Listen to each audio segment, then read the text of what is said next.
tukampe utukufu wake, kwa kuwa arusi ya mwana kondoo imekuja na mkewe amejiweka tayari. Na tufurahi, tushangilie, tukampe utukufu wake, kwa kuwa arusi ya mwana kondoo imekuja na mkewe amejiweka tayari. Baba, katika jina la Yesu Kristo Nazareti, ninapika asante na shukrani kwa vile ulivyo mwema, Mungu ambaye umetupenda na ukatujali. Bwana, mida na saa kama na hii tunakuja mbele zako nikiomba Baba kusema kwamba wewe kama vile Alfa tangulia pamoja nasi katika ibada hili kupitia neno hili. Mungu, mimi sijui la kuongea, lakini ninaamini Roho wako atakwenda kuongea pamoja na wana wako. Nitumie kama kipaza sauti, nawe uwe mnenaji kati yangu. Asante Bwana ya kwamba wale wasikilizaji wangu utawafungua masikio ya mioyo kama vile ya miili, wapate kusikiliza, na neno ambalo tutalizungumza lipate kuzama katika mioyo yao na kuzaa matunda mema. Nashukuru Bwana ya kwamba uliahidi wewe utakuwa nasi hadi mwisho wa dahari. Ninaamini uwepo wako ni pamoja nasi. Ni kupitia jina lako Yesu Kristo uliye Bwana na Mwokozi wa maisha yetu. Amen. Amen. Bwana Yesu asifiwe. Amen. Bwana atukuzwe. Amen. Ndiyo, tutazungumzia neno fupi kwa machache kuhusu neno linalosema wewe ni bibi harusi wa Kristo. Wewe ni bibi harusi wa Kristo. Kitabu hichi cha Ufunuo ni ufunuo wa Yesu Kristo ambao alimfunulia Yohana, mmoja wapo wa mitume wa Yesu Kristo, yule aliyeitwa mtume mpendevu au mtume mpendwa wa Yesu. Amena. Amen. Huyu Yohana ndo aliishi miaka mingi kuzidi wenzake wote, na wakati alipata huu ufunuo ni wakati alitupwa. Walishindwa kumuua, viongozi walikuwa wanaua watu Warumi wakati ule, wakashindwa kumuua, wakaenda kumtupa katika kisanga. Ni kama vile mto huko hapa, ndo hapa katikati kuna udongo niseme, ndo huku kunazungukwa na maji, ndo wakaenda kumpeleka pale kusema akiwa hapa au nyama zenye zinaishi pale zitakwenda kumla au hatapata chakula na atakufa. Hiyo kisanga iliitwa Patmos. Alipotupwa kule, kuliko Yohana kufa, alianza kupelekwa katika maono, ndo kulikokuja kitabu cha Ufunuo. Amena. Amen. Sema Mungu ana mipango mingi. Vitu vingine tunavichukulia inakuwa ni matatizo kwetu, lakini Mungu ni kwenda kutimiza mpango wake. Alipelekwa huko kwamba aende kufa, lakini tofauti ya yeye kufa akapata ufunuo, akaanza funuliwa kitabu ya Ufunuo. Kitabu cha Ufunuo ni kitabu ambacho kinasema juu ya kanisa, hali ya kanisa ilivyo na hali ya kanisa itakavyokuja. Haleluya. Amen. Alifunuliwa hivyo na Yesu Kristo ili kuandaa kanisa lijue kwamba hali tunayoishi tumo katika hali iliyo namna gani, na baada ya hapo kutakuja nini. Kinakwenda kutueleza juu ya mambo ya mwisho wa dunia, kinakwenda kutueleza juu ya mambo ya hukumu ambayo Mungu ataifanya juu ya watu, kinakwenda kutueleza juu ya unyakuzi wa kanisa. Haleluya. Ilikuwa kwenda kuandaa kanisa. Mpango wa Mungu ukaenda kutimilika katika wanadamu kutaka kwamba wamuue Yohana. Mungu akamletea ufunuo huu, na katika kati ya haya mambo ndo hapa hili neno ambalo tutakwenda kuzungumzia linalosema juu ya wewe ni bibi harusi wa Kristo, linaendana katika mambo ambayo Yohana alioneshwa kwa yale mambo ambayo yatakuja baadaye.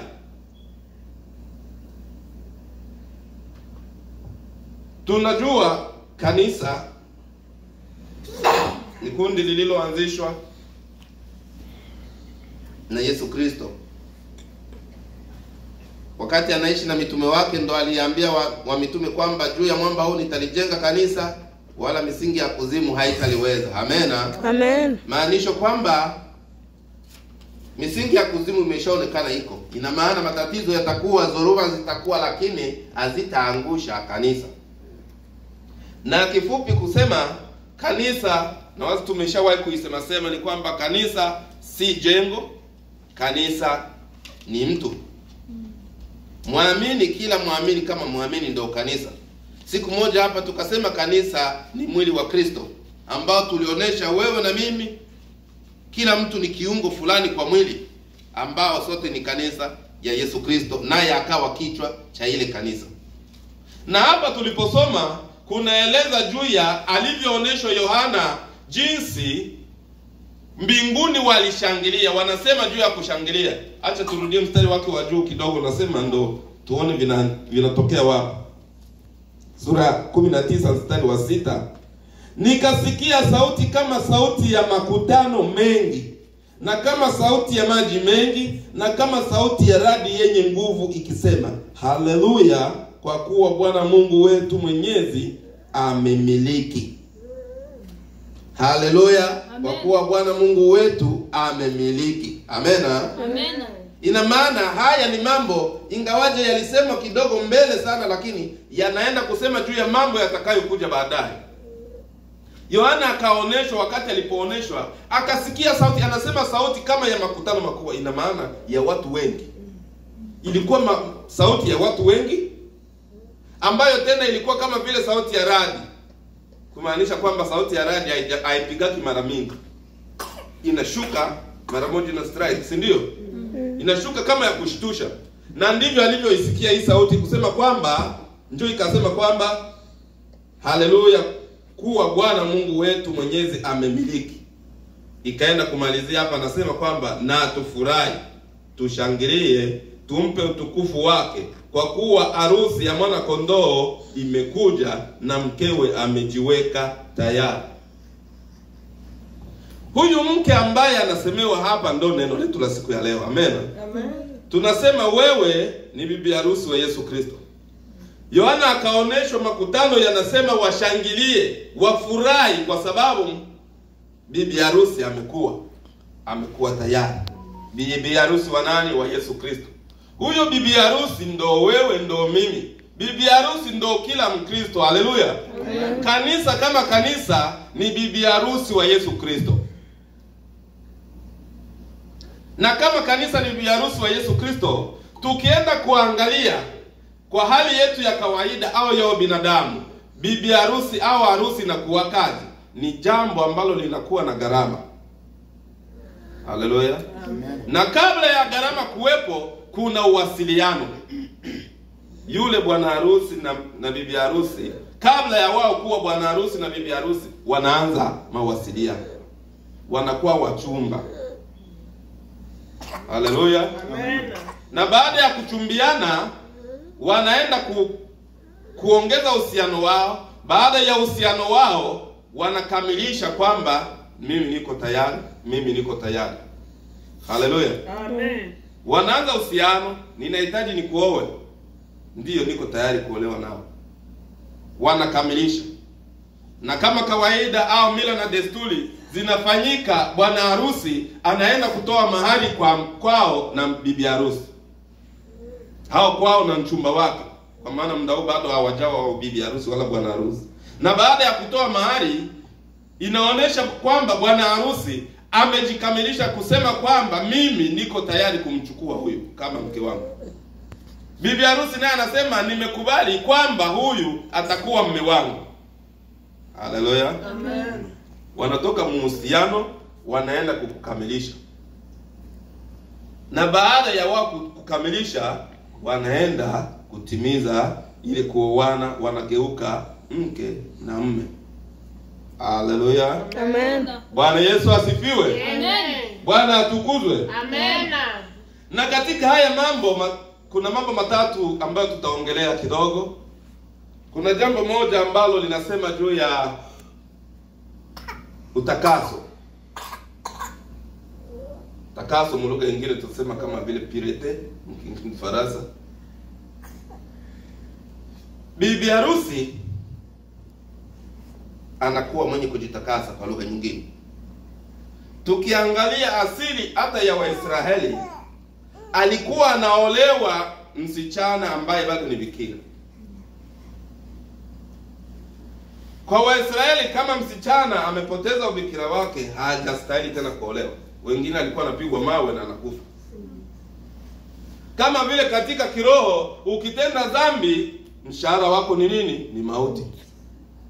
Kila atendaye dhambi ni mtumwa wa dhambi, na mshahara wa dhambi ni mauti.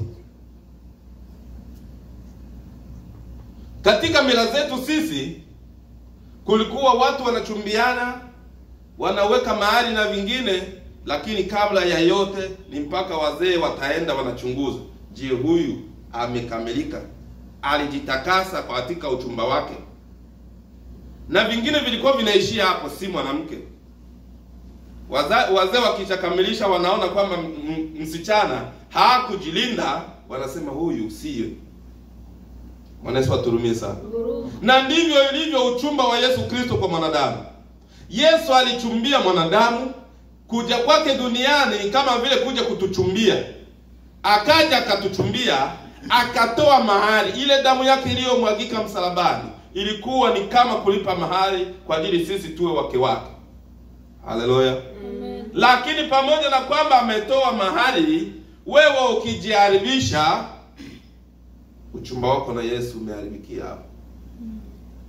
Yesu hatachukua mchumba ambaye ameharibu utakaso wake, ameharibu ubikira wake. Kuharibu ubikira au utakaso wako ni kufanya nini? Ni kuacha kutenda matendo ya haki, unaambatana na matendo ya giza. Yesu ameachana nao. Ingawaje alikuchumbia, lakini hutafikia hatua ya kuwa bibi harusi. Bwana Yesu aturumie sana. Ni jambo la kujitahidi katika maisha ya Ukristo kwamba Yesu anapenda kila mtu. Kama alivyokuja duniani, alikuja akatuchumbia, anatuhitaji tuwe wake wake. Haleluya. Tuwe bibi harusi, ili kwamba malaika hawa waliosema tushangilie, washangilie kwamba kweli umepatikana. Lakini hutopatikana na kuwa bibi harusi wa Yesu kama umeambatana na matendo ya giza. Ukiharibu utakaso wako, hutochukuliwa kama bibi harusi wa Yesu Kristo. Bwana Yesu aturumie sana. Kuna neno la pili ambalo tulisema katika hali ya ndoa kuna ule utayari. Mwanamke kule kukubali kwamba mwanaume aje kutoa mahari kwao, anajiweka utayari kwamba mimi niko tayari kuishi katika uchumba. Ninakuwa tayari kuondoka katika hali ya upekee, niende kuishi katika hali ya kuwa mke wa mtu. Anatoa utayari wake wa kusema kwamba ninaacha hali ya kujiongoza, niende nikaongozwe. Haleluya. Amen. Bibi harusi anakuwa tayari. Ule utayari wake, mna kujiandaa. Moyo umekubali, sasa anaanza hatua za kujiandaa. Nitaishije katika maisha haya ya kuwa chini ya uongozi wa mtu mwingine? Nitaishije katika maisha haya ya kuishi na mtu mwingine? Haleluya. Amen. Ndivyo ulivyo Ukristo. Yesu alikuja akatuoza. Akatoa mahari ili kwamba tuwe wachumba wake. Lakini anachotaka sasa ni kule utayari wetu. Utayari wako na utayari wangu kama Mkristo ni kule kuangalia uhusiano wako naye. Je, mimi ninaendelea kuenenda katika mambo mazuri? Niko tayari? Yesu akinichukua leo, ninakufa leo, nitakwenda wapi? Utayari wako ni kusema kwamba una uhakika kwamba saa yote ambayo mauti atakupata, mbinguni utaingia. Haleluya. Amen. Si kwamba mimi ninasubiria nikiwa na miaka 10 hivi ndo mimi nitaokoka vizuri. Kwa Mungu waka ninasema kila siku, hakuna mtu ambaye anajua agenda yake. Hakuna anayejua agenda yake. Mungu wala afunulie watu hiyo. Na kwa sababu hiyo, kule kujiandaa ni kwa kila siku, kwa kila saa. Mtu unaangalia maisha yako, unasema mimi, je, Yesu akija hivi nitakuwa miongoni mwa wale ambao wamesema kwamba bibi harusi amekuwa tayari? Utayari wako hautakuwa kule mbinguni, utayari ni hapa bado tunaishi. Haleluya. Amen. Bado unapumua, ndo mwenyewe unajua kwamba niko tayari, akija anytime ninaenda naye. Wewe kama bibi harusi wa Yesu Kristo, mmeshakuwa na mawasiliano, muishapatana. Kilichoko sasa ni kujiweka tayari. Wewe unajitoa, wewe wote kusema kwamba mimi ninakuwa wa Yesu. Haleluya. Katika maisha ya ubinadamu, kwenye hali ya uchumba, watu waga wanafanya, mtu anaenda kuchumbia anampa mwanamke pete, au anaenda kuchumbia anasema weka kifunga mlango. Haleluya. Amen. Ile kifunga mlango kusema kwamba huku wajua kwamba huyu hawezi guswa tena. Au kule kuvalishwa pete ya uchumba ni kwamba huyu ameshakuwa pete, ashachumbiwa na mtu mwingine asiguse. Haleluya. Amen. Na ndivyo maisha ya Ukristo nayo ilivyo. Tunapaswa tujitangaze kwa shetani kwamba sisi tumeshapata, hatuko tena upande wako. Tumeshaachana na mambo yako, hatuko tena kule. Hata ulivyokuwa unafanya vilikuwa vinanoga namna gani, lakini unapoambatana na Yesu, unapomkubali Yesu, unasema ya kale yamepita, sasa linakuwa kiumbe kipya. Haleluya. Amen. Aliye kiumbe kipya ni kwamba alikuwa mtu fulani mbele, anabadilika, ndio kufanyika upya. Hali yako ya zamani inaachika, unaanza hali nyingine. Na hali ya zamani ambayo inaachika ni ile hali ya dhambi, hali ambayo tulikuwa tunaitenda katika giza bila kujua. Tunaitenda kwa sababu wengine wanavifanya, tunavifanya sababu mila zetu zinasema, tunavifanya sababu nchi tunayoishi inasema, lakini pamoja na kujua kweli unasema haya siwezi nikayafanya. Haleluya. Amen. Si kila mila iliyo mila ya kufanya. Babu zetu walikuwa na mila, walikuwa wanaheshimu hizi wanaita alonga, wanafanya maandamano ya alonga, wanafanya vitu vingine, vilikuwa ni maabudu ya sanamu. Si kwamba juu ni mila nilizaliwa ndani na pasho kuendelea naye. Hapana. Nina uhuru wangu wa kuchagua. Haleluya. Amen. Niko mtu, nina haki ya kusema hiki sikitaki, hiki sitakifanya. Si kwamba chochote kilichofanyika kwa wazazi wangu, wazee wangu, wa babu zangu napaswa kukirudia. Si kwamba wababu zetu tulikuwa sisi tunakuwaka kanisa fulani, wakati mtu ameshakomaa ni wakati sasa anaangalia kanisa fulani ndio tunaingia. Kaje ina mwelekeo wa kusema ninaweza kufika mbinguni, au ni kwenda juu tuwe tunaenda, au ni kwenda juu nilizaliwa mle tu. Juu watu wengine ndio kitu kinapoteza watu sana duniani. Sisi tunakuwaka wa fulani sisi. Bwana Yesu aturumie sana. Babu yake ndo alianzaka ile kanisa. Yeye wala hata ajui wanaamini nini. Anajua wanaingia kamule tu. Lakini Mkristo anapaswa ajue anaamini nini. Sababu wokovu ni katika kuamini kwako. Ninaamini hiki. Yesu ni mwana wa Mungu. Ninaamini hakuna njia nyingine au jina lingine litakalo nifikisha mbinguni tofauti na Yesu Kristo. Ninaamini Roho Mtakatifu ananifanyia kazi siku na kila leo. Ninaamini Roho Mtakatifu bado yupo na anatenda kazi pamoja na watu. Lakini kuna makanisa yanafundisha watu Roho Mtakatifu wakati wake ulishakapita. Na mtu anabaki mle anaamini juu alizoea alikuuia mwile kanisa. Lakini neno haasomi neno kusema kwamba bado anaendelea kufundishwa mabaya. Kama unafundishwa uongo, je, kweli utafika mbinguni? Ingawaje tunasema kanisa haitafikisha mtu mbinguni, lakini ikiwa na kufundisha mambo ya uongo, si inafanya dhambi. Na kama mnafundishwa dhambi, mnaamini dhambi, je, mtaokoka? Ndio mambo mengine inakuwa kwamba watu vingine tunasema juu ya kusema usiwe pasho mwenye kuegamia upande, lakini kwa hali nyingine mambo mengine ni ya kuweka wazi. Kanisa inaweza kuwa njia ya kukupoteza au njia ya kupeleka kwa Mungu. Juma fundisho na fundisho kanisani itakupoteza au ikulete kwa Yesu. Amena. Kama wewe ni bibi harusi wa Yesu Kristo, uangalie utayari wako. Uchunguze utayari wako. Je, niko tayari? Je, nimeshajiandaa? Bibi harusi siku ya harusi anajipamba. Amen. Amen. Bibi harusi anajipamba. Si kwamba bibi harusi anakuja kuchukuliwa akikutaniwa jinsi alivyo. Ndio pale nilianza mwanzo kusema kwamba harusi ni gharama. Na ndivyo ilivyo Ukristo nao. Amen. Amen. Watu wengine wanasema kwamba Ukristo sio auombe kitu. Ukristo naomba. Mtu alikuwa anafanya maisha anapata franga. Kwa kusema awe Mkristo ifaa aache ile maisha, ile franga akubali kuipoteza, ageuke maskini. Ni gharama. Haleluya. Amen. Ni gharama kusema uache ulikuwa na bianyuni ulikuwa kulia amo, juu uanze kukula ya taabu. Ni gharama. Ukristo sio lelema, Ukristo ni gharama. Kama alivyo bibi harusi wa mwanadamu anaandaliwa vilivyo. Kwa yeye kuwa tayari ni gharama zimefanyika, mahali zimepotea, mambo yameharibika, yamefanywa yakapotea kabisa. Na ndivyo Ukristo ulivyo.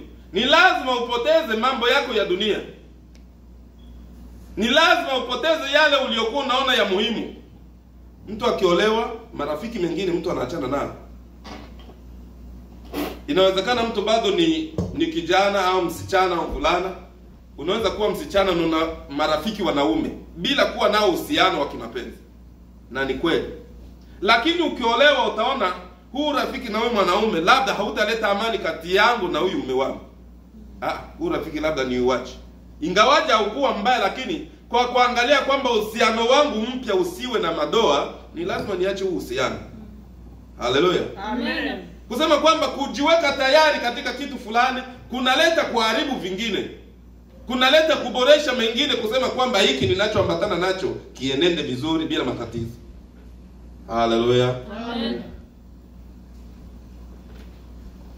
Aliye bibi harusi anakuwa na uhusiano wa karibu na bwana harusi. Mbele tulisema mawasiliano ndio inaanza, lakini nyuma ya yote unakuwa sasa uhusiano, si tena mawasiliano. Haleluya. Amen. Mawasiliano ilikuwa ni ngali sheria bali kule mko sawa tuko sawa, lakini nyuma ya hapo inakuwa sasa mawasiliano. Mawasiliano yanatoka inakuwa uhusiano. Uhusiano unakuwa sasa ule wa ukaribu. Haleluya. Amen. Acha tuangalie Waefeso 5:25.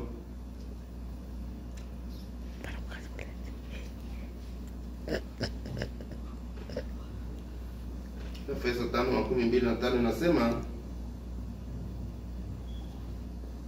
enyi waume wapendeni wake zenu kama Kristo naye alivyolipenda kanisa akajitoa kwa ajili yake. Enyi waume wapendeni wake zenu kama Kristo naye alivyolipenda kanisa akajitoa kwa ajili yake. Haleluya. Amen. Mawasiliano au uhusiano wa Kristo na sisi kanisa ni uhusiano wa mke na kama mke na mume. Yesu alipenda kanisa, akatupenda kabisa mpaka akatoa uhai wake. Sasa mtu ameshatoa uhai wake kwa ajili yako. Wewe kinachokubaki na wewe ni kufanya nini? Yesu ni kupenda zaidi. Kwa sababu huyu yeye ameshaonesha hatua ya kwanza. Alikupenda yeye mpaka akajitolea maisha yake ili wewe uonekane. Kilichoko kwako ni nini? Na wewe kujitoa kwake. Ndio ule uhusiano sasa unakuwa wa karibu. Haleluya. Amen. Alipenda kwanza, wewe na wewe unapaswa kurudisha upendo iliyo na heshima. Kwa sababu kazi kubwa ambayo ameitenda ni kazi ambayo huwezi kuilipa. Kazi ambayo mtu anatoa maisha yake, hutailipa kwa kutoa yako pia. Haiwezi kulipiwa. Amen. Amen. Lakini kilichoko ni kusamini ile kazi aliyoifanya sasa. Kristo alitupenda, sisi wa Kristo tunastahili sasa tusamini ule upendo alioufanya kwetu. Tuheshimu ule upendo alioufanya kwetu. Na kuheshimu au kuusamini kufanya nini? Ni kutaka kwamba yeye alitufia ili tutoke katika dhambi. Ni kutokumbuka kufanya dhambi tena. Haleluya. Amen. Kwa sababu wakati tunafanya dhambi ni kama tunadharau ile kazi aliyoifanya. Hajafanya kilicho na maana, acha nibaki ninaendelea kufanya hivi. Lakini wakati tunasamanisha kazi aliyofanya Yesu, tunaona kwamba kutenda dhambi nitakuwa nimemrudisha yule Bwana katika yale mateso. Kwa nini niyafanye? Siwezi nikafanya hivi tena. Haleluya. Amen. Uhusiano wetu wa karibu na Yesu ni uhusiano wa mke na mume. Sisi kama kanisa ni bibi harusi wa Yesu Kristo. Amen. Yesu Kristo ni Bwana wetu kama vile kanisa. Haleluya. Amen. Na uhusiano wetu ambao tuko nao ni yeye alitupenda kwanza. Sisi tunapaswa kumrudishia heshima kwa upendo alioufanya. Tuweke thamani katika upendo aliouonesha kwetu. Tuthamini ule upendo wake. Na kuthamini upendo wake ni kule kuto kutenda dhambi. Amen. Kuachana na mambo yote mabaya, kusema kwamba halivyonitendea huyu mtu siweze nikafanya hivi. Ni kama vile tunavyoishi katika ndoa. Mke akiolewa, mume anaoa au mke anaolewa, wanakuwa kama walifanya viapo. Hapana, kama wanakuwa wamefanya viapo vya maisha. Nitampenda katika hali zote. Nitabaki naye, nitamlinda, nitamheshimu kwa wakati wote. Kwa shida, kwa furaha. Haleluya. Amen. Na ndivyo ulivyo Ukristo, ndivyo unavyopaswa Ukristo. Ukristo sio ulelemaa kwamba ninakwenda tu. Ukristo ni kitu cha mtu umefanya kiapo katika maisha yako. Yesu nimemchagua na kamwe sitamuacha. Majaribu yako, mateso yako, ingawaje ulimchagua Yesu, lakini uangalie ulisema sitamuacha ingawaje mateso au magonjwa. Haleluya. Amen. Ndio kiapo watu wanakula wakati wa ndoa. Na ndio kilicho kiapo cha mbinguni. Ingawaje matatizo sitamuacha. Paulo ikasema katika Waebrania 8:30 pale unashuka inasema ni nini kitanitenga na upendo wa Kristo? Ni njaa, umaskini, uchi. Mwisho jibu ni hapana. Hakuna kitakachoweza kunitenga na upendo wa Kristo. Haleluya. Amen. Kilicho muhimu ni kwamba kujua kwamba mimi na Yesu tunapaswa kuwa na uhusiano wa karibu. Hakuna watu walio na uhusiano wa karibu kama mke na mume. Ule uhusiano wao wa karibu unawaambatanisha pamoja. Wanania mamoja, wanafanya mamoja. Na ndivyo kanisa linapaswa kuwa. Kanisa tunapaswa kunia mamoja na Kristo. Tukisha shirikiana na Kristo, tufanye yale ambayo Kristo anataka sisi kufanya. Haleluya. Amen. Anachotaka tufanye ni nini? Kuacha dhambi.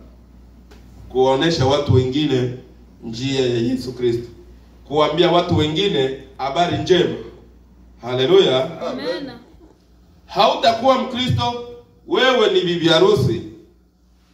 Na utachunga harusi yako uwe mwenyewe tu. Sijui kuko mtu alishakafanya harusi ya yeye mwenyewe tu. Kila bibi harusi, bwana harusi anaandaa harusi huko anaalika watu wengine. Ndio kule kuonyesha watu wengine habari za Yesu Kristo. Haleluya. Mimi nimeshapendwa na Yesu na ile habari nimwambie mtu mwingine naye. Haleluya. Amen. Tofauti ya harusi ya ubinadamu na hii yetu ya kiroho ni kwamba ya ubinadamu unamwalika aje kuhudhuria yako. Lakini ya Yesu tunaalika aje tuwe pamoja. Haleluya. Amen. Kama vile unavyoalika mtu kuja kuhudhuria harusi yako, ndo kwa Yesu nako tunaalikwa tuwaalike watu waje tuchangie harusi yetu. Haleluya. Amen. Bwana Yesu asifiwe. Amen. Wewe ni bibi harusi wa Yesu Kristo, ina maana umejitakasa. Amen. Uangalie umejitakasa, usijitie uchafu, kwa maana hutakuwa bibi harusi ambaye hukujitakasa. Uangalie uko tayari, umejipamba, umefanya gharama. Haleluya. Amen. Ambayo ni kule kuacha mambo yako ya zamani ya kimwili, unaandana na mambo yaliyo ya kiroho. Uwe ambao ujengu uhusiano wako wa karibu.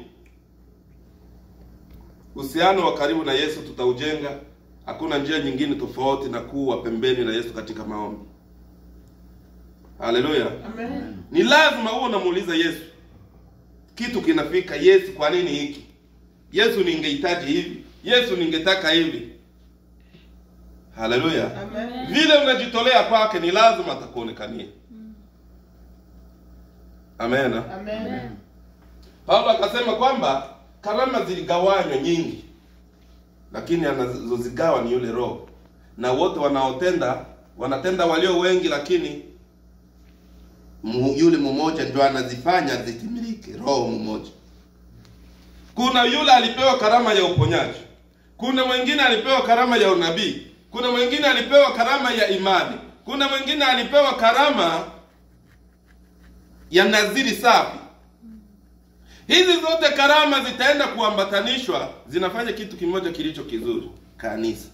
Haleluya. Amen. Yote inakuwa ni malugha au malengo ya kujenga kanisa. Huyu wa unabii, huyu wa uponyaji, huyu wa imani, sote tunaunganisha vile vitu vyote, vinafanya kanisa na kwa kanisa ya kukomea. Kanisa ambayo iko tayari kabisa kama vile bibi harusi wa Yesu Kristo. Haleluya. Amen. Bwana Yesu asifiwe. Amen.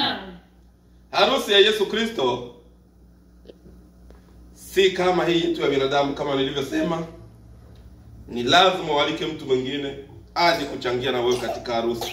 Si kwamba umwalike aje kuwa mhudhuriaji wa harusi yako. Acha tuangalie Ufunuo 22:1 mstari wake wa 9 inasema,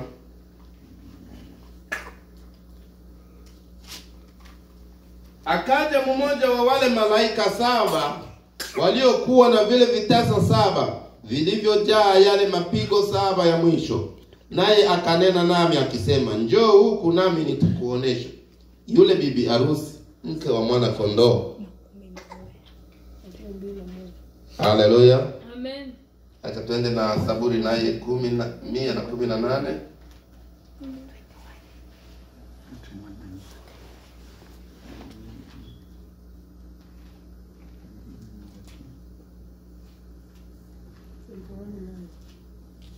Zaburi ya 118.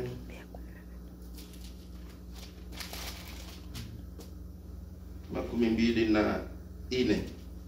Anasema, siku hiyo ndiyo aliyoifanya Bwana, tushangilie na kuifurahia. Siku hiyo ndiyo aliyoifanya Bwana, tushangilie na kuifurahia. Haleluya. Amen. Itakuwa furaha sana siku ambayo utakuwa umeshapambwa, umewekwa tayari kwenye meza kukaa na bwana harusi pamoja. Ni siku ya furaha ambayo makutano ya mbinguni yanasema na tufurahie na tushangilie. Ina maana ni huzuni na ole kwa mtu ambaye atakwenda kukosa nafasi ile kwenye harusi. Ukiwa ulihitaji kuingia na labda mlangoni umeambiwa kwamba